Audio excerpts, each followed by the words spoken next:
ஒரு மாற்றத்தை கொடுப்பாரு அப்படின்னு சொல்கிறார். அப்படி தான் கொடுத்துட்ருக்காரு. சில பேர்த்துக்கு வந்து சில தடை தாமதத்தை மீறி கொடுக்குறாரு, சில பேர்த்துக்கு கேட்ட உடனேவே நடக்கிற மாதிரி இருக்கும். ஸோ அந்த மாதிரியான சூழ்நிலை இப்போ போய்கிட்டுருக்கு. வக்கர காலகட்டத்தில் வக்ரமாகிறார். எப்போ? அக்டோபர் 9, 2024 இருந்து பிப்ரவரி 4, 2025 வந்து குரு பகவான் வந்து வக்ரமாகிறார். ஒரு 4 மாதத்துக்கு வந்து வக்ரமாகிறாரு.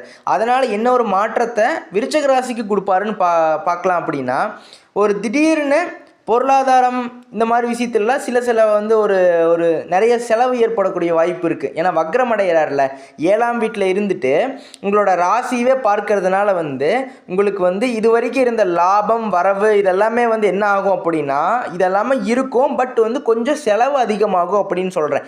எல்லாமே இருக்கும், ப்ளஸ் போட்டு செலவு அதிகமாகும் அப்படின்னு சொல்கிறேன். ஸோ விரயம் ஏற்படக்கூடிய வாய்ப்பு இருக்குது. ஏன்னா எதனால் அப்படின்னா 2ஆம் அதிபதி அவர் தான். ஸோ அதனால் வந்து அவர் குரு பகவான் தானே, அவர் வந்து 7ல் இருந்து வக்ரமாகி உங்களோட ராசியை பார்க்கறது